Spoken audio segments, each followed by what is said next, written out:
오늘 말씀은 요한복음 8장 33절로부터 44절까지를 봉독해 올립니다. 그들이 대답하되 우리가 아브라함의 자손이라 남의 종이 된 적이 없거늘 어찌하여 우리가 자유롭게 되리라 하느냐.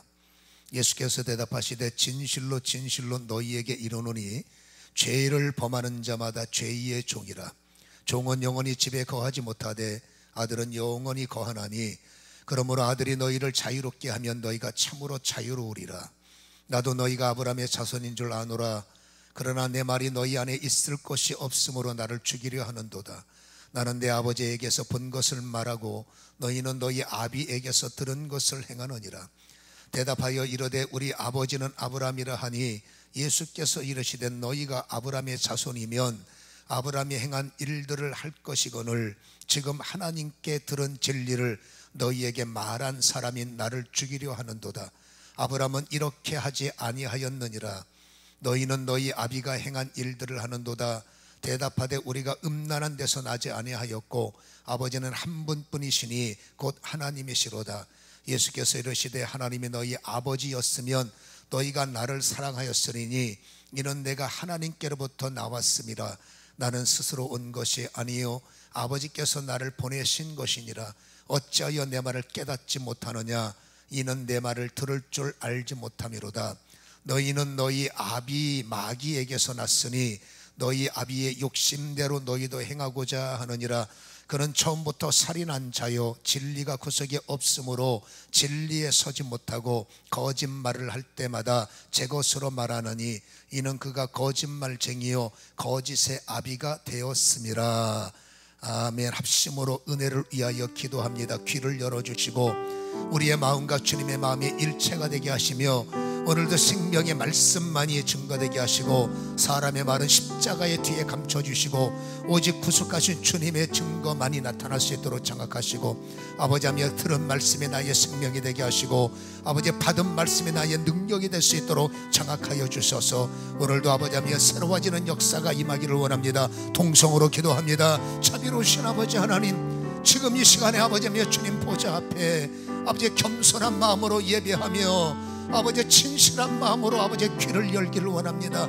생명의 말씀이 심령 속에 뿌려지게 하시고 아버지 우리를 움직여서 좌우에 날쌘검이 되는 말씀이 우리의 곳곳마다 찔러 수술이 일어나게 하심으로 약한 것들이 부족한 것들이 모자란 것들이 투려내지게 하시고 그것에 생명의 씨가 뿌려져 아버지 믿음의 강건함과 영혼이 잘됨과 범사가 잘됨의 역사가 채워지게 하여 주옵소서. 하나님의 말씀을 방해하는 것들이 차단되게 하시고 오늘도 진리의 영으로 아버지의 이 자리를 운행하셔서 한 사람도 빠짐없이 머리부터 발끝까지 주도하시고 하나님 하시고자 하는 놀라운 일들이 오늘도 예배를 통해서 선포되며 이루어질 수 있도록 사로잡아 주시옵소서. 원수의 힘들은 차단되며 성령의 힘이 우리를 장악하심으로 오직 은혜만 있게 하시고 듣는 자 말하는 자가 성령 안에 한 마음이 되어서 오직 은혜만 있게 하여 주옵소서.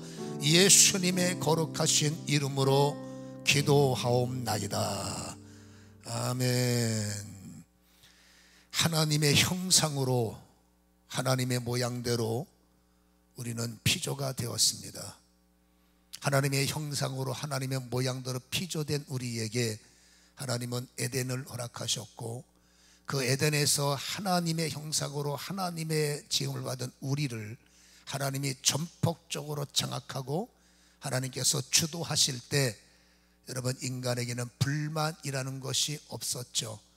그러니까 에덴 동산은 불만 제로의 삶, 아니 에덴 동산은 불만이라는 단어 자체도 없으니까 의미가 없지만 아무튼 에덴 동산에서 하나님과 함께 살았던 아담의 가족들은 불만 제로라는 삶을 살았음을 우리는 발견할 수가 있지 않습니까? 여러분 마귀라는 존재가 죄의 힘을 가지고 아담의 가정을 공격한 것을 우리는 알고 있어요. 여러분 이 마귀는 불만이 많았습니다. 왜냐하면 어느 날 보니까 나도 힘이 있는 존재고 어느 날 보니까 나도 잘할 수 있는데 내 왜 직급이 하나님보다 낮아야 되느냐, 나는 하나님보다 높아질 수 있어. 이게 교만이죠, 자만이죠. 그러면서 하나님에게 불만을 갖는 겁니다. 그 불만이 쌓이고 쌓이고 쌓였다가 결국 불만은 터지게끔 돼 있어요. 불만이 폭발하면서 하나님 한번 전쟁합시다. 감히 피조체가 하나님한테 전쟁을 선언을 했고, 그 하늘의 전쟁에서 결론은 뻔하지 않습니까? 사단은 대패를 했고, 여러분 그들은 쫓겨나게 됨을 이사야 14장 12절 15절은 말해주고 있는 거예요.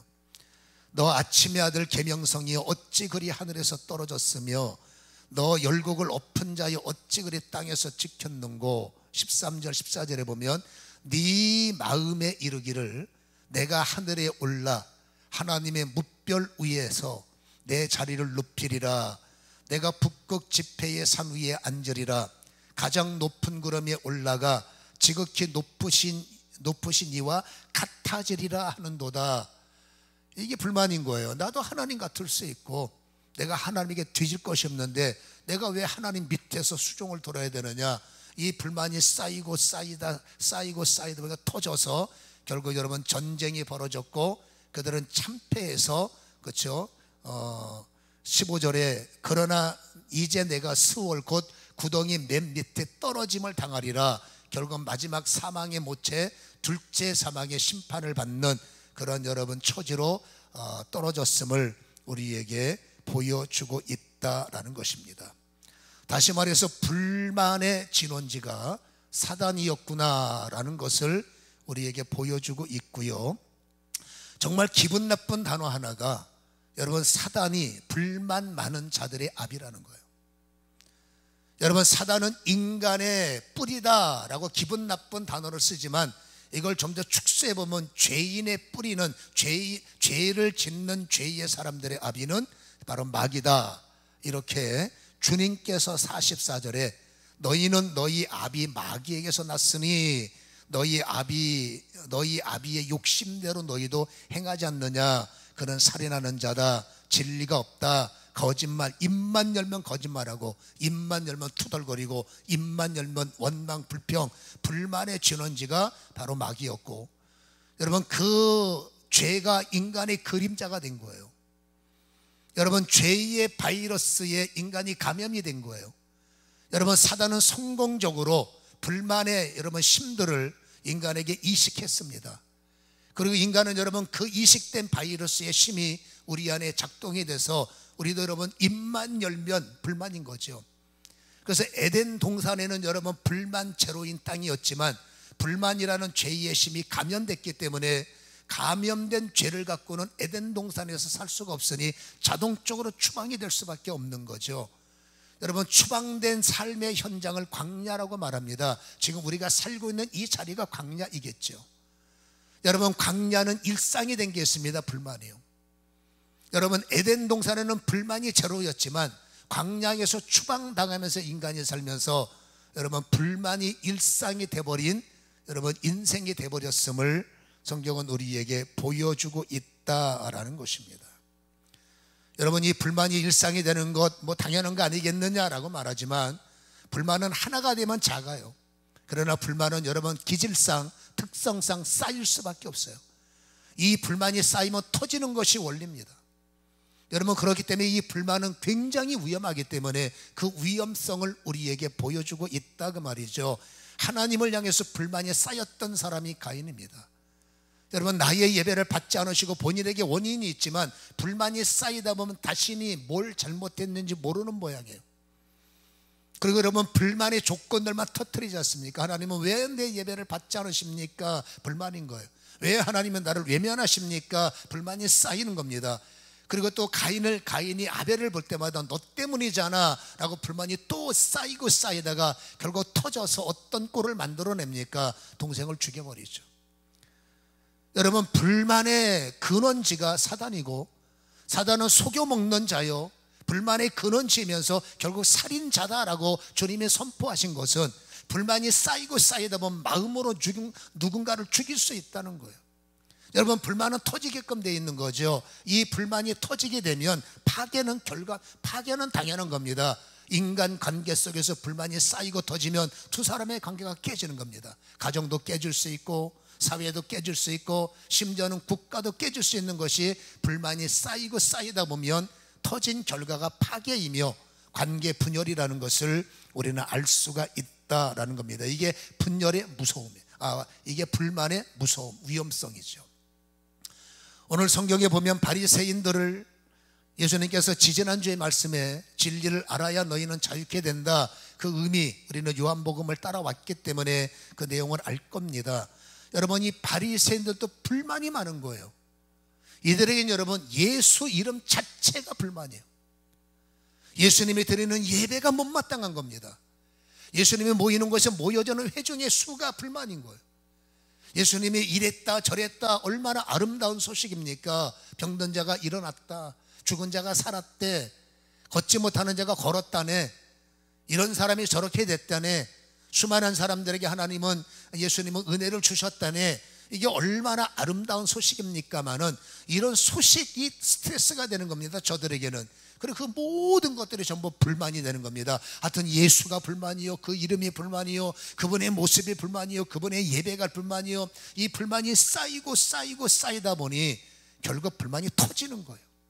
그래서 예수님께서 불만이 터진 자들에게 40절에 그렇게 말씀하시죠.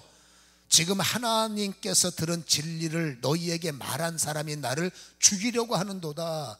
59절에, 요한복음 8장 59절에 그들이 돌을 들어 치려 하거늘 예수님을 돌로 때려서 죽이려고 하는 겁니다. 왜? 불만이 쌓이고 쌓이고 터지다 보니 여러분 살인의 마음까지, 살인은 아니더라도 너는 다시는 안 볼 거야, 분열의 마음까지, 분쟁의 마음까지, 여러분 바로 이것이 불만의 위험성이라는 것을 우리에게 보여주고 있다라는 것입니다. 결국 불만이 우리의 속에 자리를 잡다 보면 영이 분열되지요. 하나님과 관계가 멀어지고 기도해도 응답이 없는 것 같아, 본인이 응답받지 못할 것을 했음에도 불구하고 어쨌든 불만이 쌓이다 보면 기도해봤자 별 것 없네, 영이 깨지는 거예요. 여러분, 내 인생이 왜 자꾸 이렇게 초라해질까? 내 자신을 보면 불만인 거예요. 그 잘 되는 너도 불만인 거예요. 안 되는 그들도 불만인 겁니다. 불만이 쌓이면, 불만에 심은 이래도 불만이고 저래도 불만이고 그래도 불만일 수밖에 없는 겁니다. 크고 작음의 차이는 있어도 불만에 눈을 갖고 사는 것이 아마 우리의 모습이 아닐까 싶습니다. 여러분, 결국 이 불만 때문에 많은 것들이 깨지고 파괴되기 때문에 결국 하나님이 보실 때는 이거는 아닌 거예요. 불만 제로로 시작했던 인간들이 광야에서 어떻게 하든지 불만을 축소해서 이기기를 원하셨는데 계속 불만이 확장되기 때문에 여러분, 하나님은 예수님을 통해서 다시 한번 불만 제로를 회복해보자, 다시 한번 불만 제로로 복귀해보자. 인간의 원래 모습이 그렇기 때문에 여러분, 하나님이 원하는 교회, 하나님이 원하시는 부르심의 사람들은 주님 말합니다, 불만 제로의 삶을 살아보자, 이렇게 요구하고 계심을 우리는 들을 필요가 있는 거죠. 그래서 주님은 이제는 결단하라. 우리가 정말로 불만을 끊어내고 불만이 나의 힘이 되지 못하려면 반드시 결단해야 될 것을 촉구하고 계시다라는 겁니다.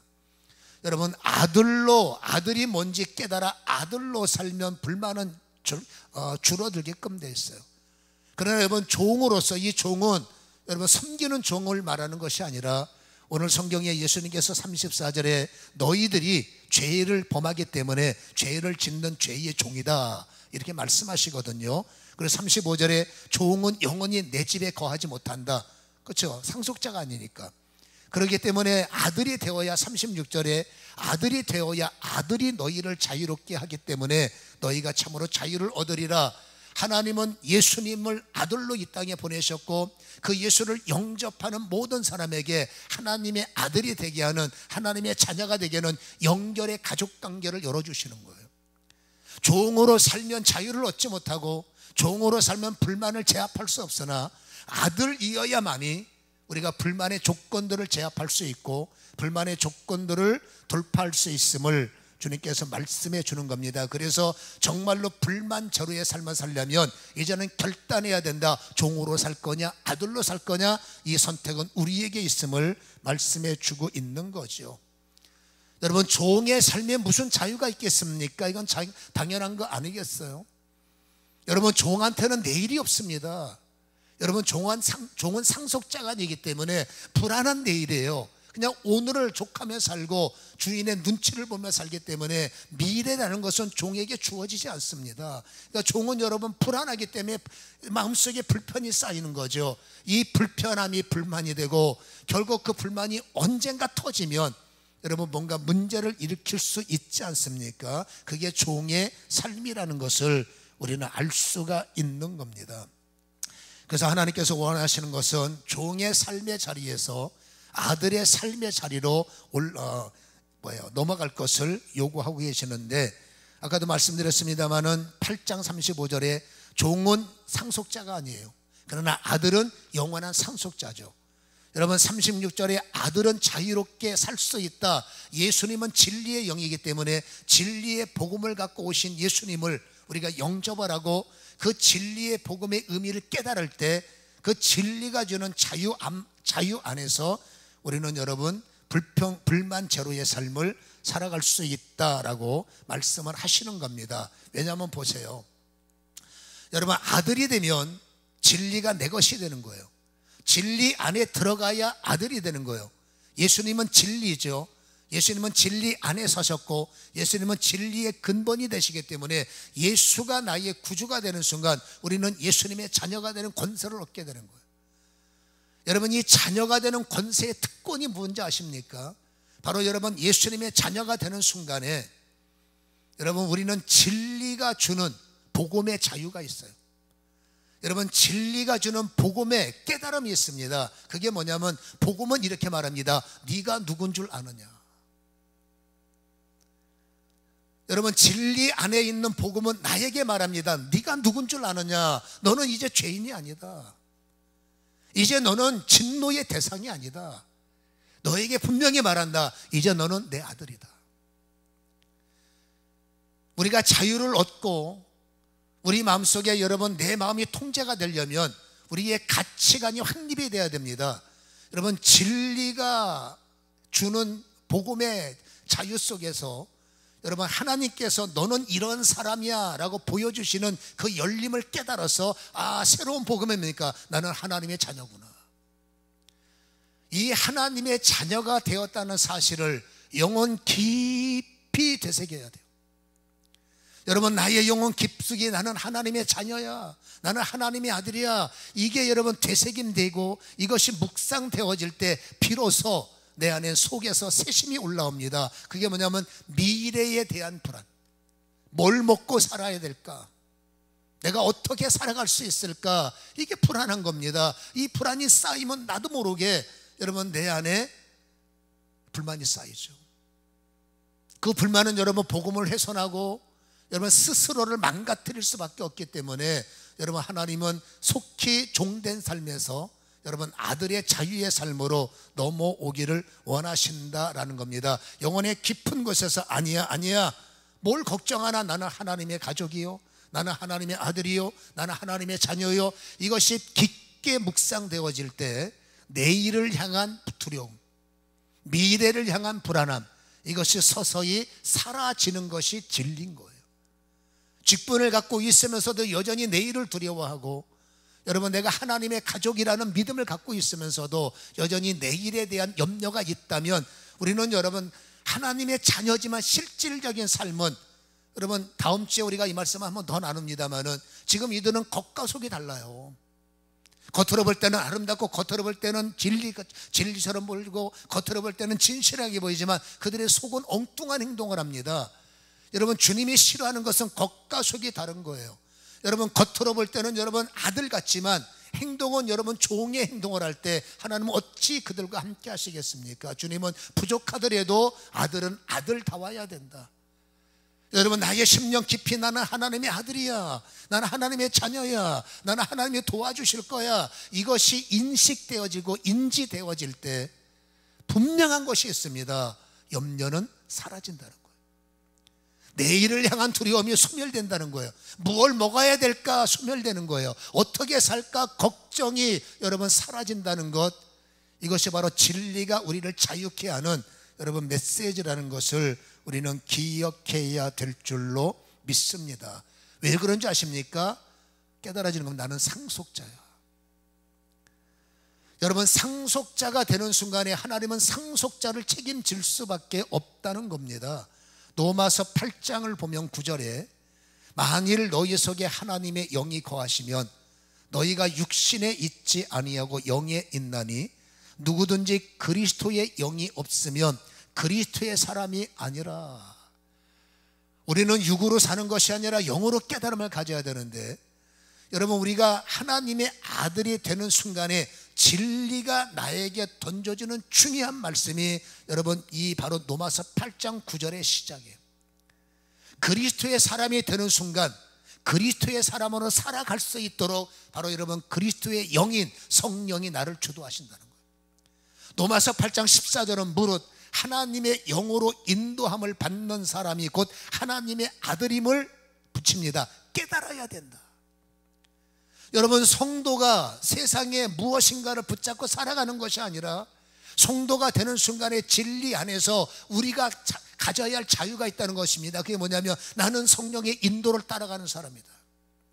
나의 지혜의 부족함을 도와주시는 분이 성령이요, 내가 연약할 때 연약함을 일으켜 세우시는 분이 성령이요, 내가 무너질 때 무너짐에서 다시 한번 기둥처럼 나를 버텨주시는 분이 성령이요, 내가 혹시라도 병들었을 때 우리는 가족이란 말이에요. 남들은 여러분 병든 자고 별 관심이 없고 그냥 혓바닥만 잡니다. 아파서 어떻게 해요? 그러나 거기까지 끝이에요. 그러나 가족은 그럴 수 없습니다. 남들은 외면해도 가족은 여러분 좀 더 구체적으로 가서 도와야 되고 보살펴야 되고, 어떻게 하면 도울 수 있을까? 어떻게 하면 안 아프게 할 수 있을까? 어떻게 하면 저 사람이 일어서게 할 수 있을까? 이게 가족의 공동애라고 말해요. 여러분, 예수님은 나를 향한 사랑이 누구보다 깊으시기 때문에 넘어지는 나를 아세요. 연약한 나를 아세요. 힘없는 나를 아세요. 힘이 있어서 부른 것도 아니라 잘할 수 있어서 부른 것도 아니라, 그런 사람들은 여러분 아직도 바빠서 주님에게 눈결을 주지 못하지만, 나는 약했기 때문에 주님을 인정했고 나는 힘들었기 때문에 주님 앞에 나왔단 말입니다. 그런 연약함을 주님께서 외면하시고 네가 알아서 살아, 그건 주님 사랑이 아니지 않습니까? 여러분, 연약한 나를 세워야 하나님의 가족으로 살 수 있기에 불만 많은 이 세상에서 불만인 일상일 수밖에 없는 나를 불렀으면 하나님의 원래 모습은 불만 제로의 삶을 살아야지. 불만 제로의 삶을 주시기 위해서 하나님의 아들은 성령의 인도를 받게 하는 겁니다. 인도는 뭡니까? 덮어주시겠다는 거예요. 너의 가는 길목에 힘들 때 너의 길목을 덮어주시고, 네가 산을 오를 때 넘어지지 않도록 너를 덮어주시고, 네가 강을 건널 때 강이 너를 침몰치 못하도록 너의 길을 덮어주시고, 적군들이 칼을 갖고 덤빌 때 그 칼이 너의 심장을 찌르지 못하도록 내가 그곳을 덮을 것이고, 네가 어려운 일을 만날 때 내가 너를 덮을 것이고, 어떤 일을 만날지는 내가 너를 덮을 것이다 라는 이 진리의 묵상이 내 영혼 깊은 곳에서 여러분 되새겨질 때, 하나님이 나를 돕는데 내가 왜 염려할까? 그러면서 서서히 미래의 근심과 미래의 두려움과 미래의 염려가 사라지는 것이 성도라는 거예요. 저는 질문할 수밖에 없습니다. 지금 종으로 사십니까? 아니면 아들로 사십니까? 여러분, 아들인 것 같이 느끼지만 여러분 종의 자리에 서서 염려하고 뭘 먹어야 될까? 어떻게 살아야 될까? 물론 인간은 여러분 그런 생각은 해야 됩니다만 거기서 끝나면 안 된다는 거예요. 여러분, 하나님께서 아들이 되는 아들로 살려고 작심할 때 성령의 인도를 주시고, 여러분 이 성령의 인도가 힘이 되어서 우리에게 여러분 어떤 무기를 주십니까? 내가 두려울 때 하나님이 나의 힘이 되시는 무기를 알게 하시는 거예요. 내가 염려가 있고 근심일 때 우리에게 여러분 하나님의 뜻을 알게 합니다. 너에게는 기도할 수 있는 힘이 있잖아.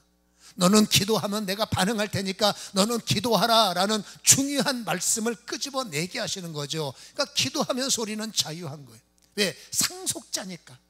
기도라는 전쟁은 힘들지만 기도 뒤에는, 노동이라는 노동은 버겁지만 노동 뒤에는, 씨 뿌리는 것이 힘들지만 씨를 뿌린 가을에는, 건축하는 여러분 기초는 힘들지만 애써서 건축을 하면은 완성된 집을 바라볼 때, 전쟁은 힘들지만 승리를 여러분 우리의 비전으로 삼을 때 충분한 보상과 충분한 은혜가 있다는 걸 알기 때문에 여러분 염려가 사라지는 거예요.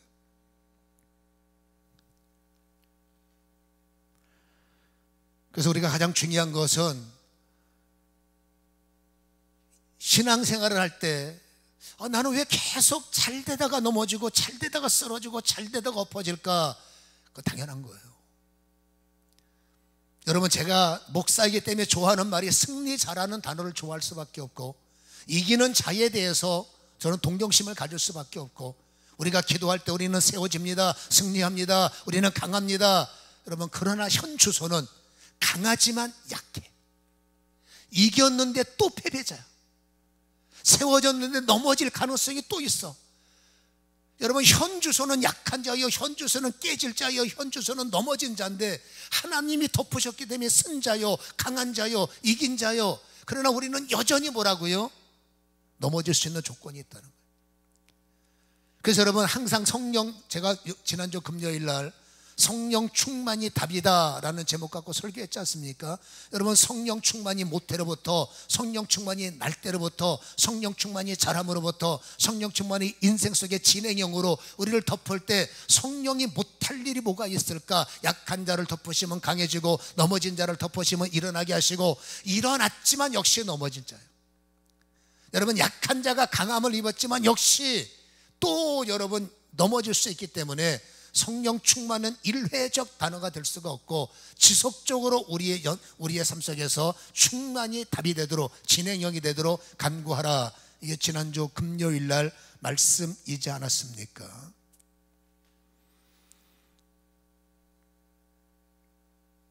여러분, 불만이 제로인 삶을 살기 위해서 오늘 성경은 두 단어를, 성경의 두 절을 우리에게 던져주는 것이 있는데, 여러분, 첫 번째는 로마서 8장 여러분 15절의 말씀이에요. 너희는 다시 무서워하는 종의 영을 받지 말고 양자의 영을 받았으므로 우리가 아빠 아버지라 부를 수 있느니라. 여러분, 아들이 되는 순간에 예전에 내 겉모습을 보면 도대체 누가 나를 도울 수 있을까? 그러나 아들이 되는 순간에 여러분, 성경이 이렇게 말합니다. 너 또 다시 옛사람으로 돌아갈 건가? 너 또 다시 염려하는 종이 될 건가? 너 또 다시 근심하는 종이 될 건가? 그 염려의 종이, 근심의 종이 너의 상전이 되면, 네 아비가 되면 너는 영원토록 자유할 수 없고, 결국 그 속에서 불완전한 내일 때문에 쩔쩔매다가 인생은 끝날 수밖에 없지 않느냐. 이게 주님의 말씀이란 말이에요. 주님이 원하는 것이 이제 아들이 되길 원하는 거예요. 여러분, 아들의 특징이 뭡니까? 자녀의 특징이 뭡니까? 여러분, 우리에게 조건이 하나 있습니다. 하늘에 계신 아버지를 아빠, 아버지라 부를 수 있는 자격. 여러분, 그 이름이 얼마나 위대한 이름입니까? 우리가 묵상해야 됩니다. 하늘에 계신 아버지요. 주기도문을 그냥 여러분 무슨 기도문식으로 끝나는 게 아니라 그분의 모습, 그분의 확장성, 그분의 운행성, 그분의 창조, 그분의 여러분 모든 손길, 이걸 믿음으로 바라보면 너무 크신 거예요. 이 위대하신 분이 나의 아빠라는 겁니다. 거리가 있는 에스더처럼 여러분 불러야 겨우 들어가는 존재가 아니라 왕자처럼 언제든지 애니타임 아빠 아버지 부르면서 여러분 왕에게 나갈 수 있는 특권의 자리가 아들의 자리예요. 여러분, 이 아들의 자리를 놓고 왜 종에게 매어서 염려의 자리에 빠지고 하느냐? 이제는 진리를 제발 알아서 진리가 주는 자유, 불만 제로의 삶을 살기를 원하노라. 힘들 때 아빠 나를 덮으소서. 길이 없을 때 아빠 나를 지키소서. 어찌할 수 없을 때 아빠 아버지여 나에게 새 힘이 되시기를 원하고, 하나님의 능한 팔로 나를 덮으시고 하나님의 능한 힘으로 나를 세우셔서 길이 끊어지지 않도록, 인생이 멈추지 않도록 천천히 가면 어떻습니까? 가는 게 중요하죠. 여러분, 막히지 않도록 갈 수 있도록 아빠 아버지요, 이것이 우리의 특권이라고 주님은 말씀하고 계세요.